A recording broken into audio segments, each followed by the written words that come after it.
तो काही डायलॉग नव्हता वैभवजी, ती अशी इथून बेंबीपासून हृदयातून निघलेली होती आणि मी अजूनही सांगतो की त्या विषयावर मी माफी मागितलेली नाही, मी दिलं ते दिलं, शिवसैनिक म्हणून दिलं हे मी स्पष्टपणे सांगतो। गनिमत ते काम राहिलं कारण ते सभागृहात होतं, सभागृहाच्या बाहेर असतं तर तेही काम झालं असतं 100%। मला वाटतं या संभाजीनगरात गॅसची लाईन येणार होती, डॉक्टर भागवत कराड मोठ्या घोषणा देत होते, इथं पत्रकार आहेत की पहिले गॅस लाईनची येते का अन्य काही येतं अशा प्रकारची घोषणा केली जात होती। ही गॅसची पाईपलाईन कुठं अडली हा माझा या सरकारला सवाल आहे।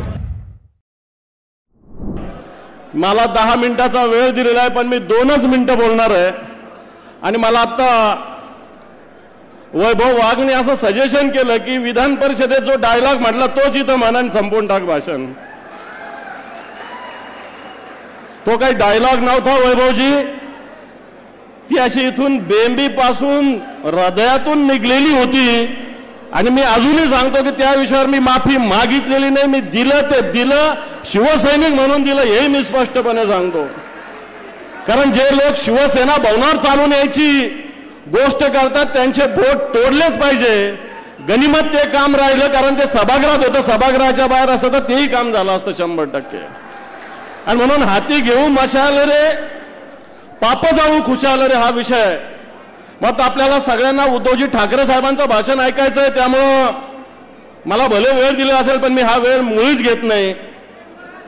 पण तू संभाजीनगरचा विचार केला आणि महाराष्ट्राचा विचार केला तर आज सगळीकडे पाप पाप आणि पाप आहे। केंद्र सरकार असो राज्य सरकार असो, या राज्यात पापाशिवाय कोणत्याही गोष्टी करत नाही अशा प्रकारची स्थिती आहे। जनतेला दिवसा ढवळ्या फसवलं जातं, खोट्या घोषणा दिल्या जातात, राज्याच्या तिजोरीत खडखडाट आहे तरी मोठ्या मोठ्या घोषणा दिल्या जातात। मग मोठी भ्रष्टाचार आजच्या घडीला महाराष्ट्रात आहे। शेवटचा आठवडा अधिवेशनाचा बाकी, त्यामुळे हा सगळा भ्रष्टाचार शेवटच्या आठवड्यात निश्चित या महाराष्ट्रात आम्ही मांडणार आहोत। परंतु हे महाराष्ट्र आताच्या घडीला जर बघितलं तर शेतकऱ्यांच्या 6,500 आत्महत्या हे सरकार महाराष्ट्रात आल्यापासून झालेलं आहे। जर ॲव्हरेज काढलं ते सरकार आल्यापासून दररोज 9 आत्महत्या या महाराष्ट्रात होतात। हे महाराष्ट्र कर्जाच्या खाईत बुडालेलं आहे। संभाजीनगरचा विचार केला तर उद्धवजी ठाकरे साहेबांचं सरकार असताना या शहरामध्ये 2,500 कोटी रुपये दिले गेले होते। पण हे सरकार बदलल्यानंतर या शहराची जी पाणी पुरवठ्याची योजना होती, या योजनेला त्यावेळेस उद्धवजी ठाकरे साहेबांचं सरकार होतं, तर जो महानगरपालिकेचा वाटा आहे तो राज्य सरकारने भरण्याचं कबूल केलं होतं। पण आजही ही पाणी पुरवठ्याची योजना आपल्या इथलं आताचं हे गद्दाराचं राज्य सरकार हे करायला तयार नाही। मला वाटतं या संभाजीनगरात गॅसची लाईन येणार होती, डॉक्टर भागवत कराड मोठ्या घोषणा देत होते, इथं पत्रकार आहेत की पहिले गॅस लाईनची येते का अन्य काही येतं अशा प्रकारची घोषणा केली जात होती। ही गॅसची पाईपलाईन कुठं अडली हा माझा या सरकारला सवाल आहे। सफारी पार्क शिवसेनेच्या माध्यमातून होतं हे थांबलेलं, आणि या शहराच्या अनेक योजना, या जिल्ह्याच्या अनेक विकासाच्या योजना या थांबलेल्या आहे। उद्धवजी ठाकरे साहेबांनी मराठवाडा वॉटर ग्रीडच्या रूपाने पैठण असेल, गंगापूर असेल, वैजापूर असेल या ठिकाणी जवळपास 1100-1200 कोटी रुपयाच्या योजना दिल्या होत्या। कन्नड सारख्या ठिकाणी जवळपास 350-450 कोटी रुपयाचे विकास कामं केले होते। या संभाजीनगरात 2,500 कोटी रुपयाचे कामं केले होते। मला असं वाटतं आताचं सरकार या जिल्ह्यात असो की या राज्यात असो पाप आणि पाप करतं, आणि हे पाप जाळायचं आपल्याला। आपण या संभाजीनगरातले सगळे गटप्रमुख आहेत, 3,058 बूथ या संभाजीनगरात आहे। या सगळ्या 3,058 बूथवरचे सगळे बूथचे प्रमुख गटप्रमुख इथं उपस्थित आहे। मात्र येणाऱ्या काळामध्ये आपल्याला सदस्य नोंदणी सुरू करायची आहे। आपण त्याच्याविषयी बैठका घेतलेल्या आहे। बूथनिहाय किमान 100 सदस्य नोंदणी करायची आहे, त्याचे बुक्स आपण तयार करतोय। आपल्याला BLA तयार करायचं सुरुवातीलाच मार्गदर्शन केलं। BLA आपले नुसते कागदावर होते, कलेक्टरची परवानगी आपण घेतलेली नव्हती, ती सुद्धा योजना आपल्याला अंमलबजावणी। मान्य उद्धवजी ठाकरे साहेब जेवढ्या सीट शिवसेनेला लढायचं सांगतील तेवढ्या ते आदेश देतील। परंतु मी सांगतो या 9च्या 9 विधानसभा मतदारसंघात 100% तयारी आपल्याला करायची का नाही, हो का नाही? आपण या 9च्या 9 विधानसभा या संभाजीनगरच्या ताकदीने लढू शकतो। ठीक आहे, लोकसभेमध्ये काही कारण असेल आपल्याला अपयश आलं, परंतु मला असं वाटतं या अपयशातून येणाऱ्या विधानसभेमध्ये आज हे गद्दार खूप माजलेले आहेत। माता बहिणी यांना दिसत नाही, यांना या पद्धतीने हे काम करतात यांना माता भगिनी दिसत नाही, यांना शेतकरी दिसत नाही, यांना बेरोजगार तरुण दिसत नाही। आज पोलीस भरतीची परीक्षा आहे, काही व्यवस्था तिथं नाही आहे।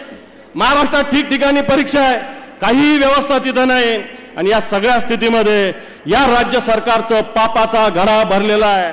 आणि ज्यावेळेस या राज्य सरकारचा पापाचा घडा भरलेला आहे त्यावेळेस मला असं वाटतं मतदार रूपी श्रीकृष्ण या पापाच्या घरात या राज्य सरकारला बुडवल्याशिवाय राहणार नाही।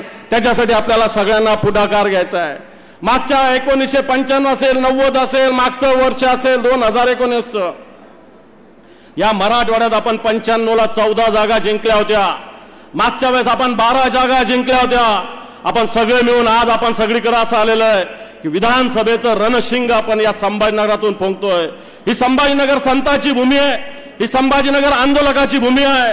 आणि ज्या वेळेस मुंबई आणि ठाण्याच्या बाहेर शिवसेना आली ती या संभाजीनगरात 1985ला आली होती, लक्षात ठेवा। आणि म्हणून 1995ला 14 जागा आपण हाय्य जिंकल्या होत्या। म्हणून आज उद्धवजी ठाकरे साहेब इथं आहेत। येणाऱ्या विधानसभेत या 14 जागेचा आकडा हा मराठवाडा पार केल्याशिवाय राहणार नाही। आणि त्याच्यात सगळ्यात जास्त वाटा संभाजीनगरचा असेल अशा प्रकारचा संकल्प आज आपण केलेला शिवसंकल्प आपण करायचा आहे। हा संकल्प करत असताना आज अनेक लोक शिवसेनेत प्रवेश करतात। राजू शिंदे भारतीय जनता पार्टीचे जे उपमहापौर राहिलेले हे आज जवळपास भारतीय जनता पार्टीचे 5 नगरसेवक, एक जिल्हा परिषद सदस्य यांना सोबत घेऊन आणि भारतीय जनता पार्टीचे सगळे जिल्हा तालुका पदाधिकारी यांना घेऊन शिवसेनेत प्रवेश करतात। त्यानंतर सगळ्यात महत्त्वाचं अक्षय सुदामराव शिसोदे, अमर बाबासाहेब शिसोदे, भूषण काशीनाथराव शिसोदे हे पैठण तालुक्यातील, ज्यांनी या पैठण तालुक्यात सहकाराची मुहूर्तमेढ रोवलेली आहे। अनेक शिक्षण संस्था त्यांच्या आहेत। सुदामराव शिसोदे जे कारखान्याचे चेअरमन होते त्यांचा कारखाना हे सांभाळत आलेले आहे। आणि हे अक्षय शिसोदे, अमर शिसोदे, भूषण शिसोदे पैठण तालुक्यातील एक मोठं प्रस्थ आहे, पैठण तालुक्यातील एक मोठी ताकद आहे। त्यांच्यासोबत सुद्धा मोठ्या संख्येनं कार्यकर्ते आज शिवसेनेत सहभागी होत आहेत। बीआरएसचे सुद्धा अशोकराव मातपुडे, सुधाकर चांदणे, आरपीआयचे अशोक गवळे, परमेश्वर दनके ही सुद्धा मंडळी आज या ठिकाणी शिवसेनेमध्ये प्रवेश करतायत। यानंतर एक रिटायर्ड डीवायएसपी गोनारकर साहेबांच्या सुनबाई स्वाती विश्वजित गोनारकर या सुद्धा शिवसेनेत प्रवेश करतायत। राष्ट्रवादी काँग्रेसचे काम करणारे अजितदादा पवारच्या गटाचे सरचिटणीस प्राध्यापक पंडित क्षीरसागर हे सुद्धा शिवसेनेत प्रवेश करणार आहे। त्याचप्रमाणे लोक जनशक्ती पार्टीचे विजयकुमार दाभाडे आणि त्यांचे सहकारी सुद्धा शिवसेनेत प्रवेश करणार आहे। अशोक बातकुळे, सुधाकर चांदणे यांचं नाव मी सांगितलेलं आहे। त्यानंतर आशिष सूर्यवंशी, दीपक सिसोदे हे सुद्धा प्रवेश करतायत। त्यानंतर संभाजीनगर पूर्व मतदारसंघातले अशोक गायकवाड आणि त्यांचे सर्व शेकडो सहकारी हे सुद्धा शिवसेनेत प्रवेश करतायत। मला वाटतं बऱ्याच जणांची स्वागताची इच्छा आहे, बऱ्याच जणांचे अनेक या ठिकाणी शिवसैनिकांनी बराच मोठा संकल्प केला आहे। प्रफुल्ल मालाने जे शिवसेनेचे माजी नगरसेवक आहे हे चेंबर ऑफ कॉमर्सच्या महाराष्ट्राच्या कार्यकारिणीत उपाध्यक्ष म्हणून निवडून आलेले। एक शिल्पा शेरखाने या आपल्या शिवसेनेच्या काम करणाऱ्या महिला आघाडीच्या आहे, या जिल्हा हायकोर्टाच्या वकील संघात उपाध्यक्ष म्हणून निवडून आलेल्या आहे। म्हणजे शिवसेना या सगळ्या क्षेत्रामध्ये, चेंबर ऑफ कॉमर्स असेल, या सगळ्या क्षेत्रात मोठ्या प्रमाणावर काम करते। मी आज जे प्रवेश करणारे शिवसैनिक आहे हे भारतीय जनता पार्टी, बीआरएस, राष्ट्रवादी काँग्रेस, रिपाई या दलित पॅंथर या सगळ्या संघटनेतून प्रवेश करणाऱ्यांचं शिवसेनेक मनपूर्वक स्वागत करतो। शिवसेना एक चळवळ आहे, शिवसेना एक मोठा दबदबा आहे, शिवसेना एक नदीची मोठा चालणारा खळखळणारा खळखळाट आहे। मात्र या शिवसेनेमध्ये आपलं मी हार्दिक स्वागत करतो आणि येणाऱ्या काळात ही मशाल हाती घेऊन निश्चित या राज्य सरकारचं पाप जाळण्यासाठी आपण सगळे सिद्ध होऊ असा संकल्प करतो आणि थांबतो। जय हिंद, जय महाराष्ट्र।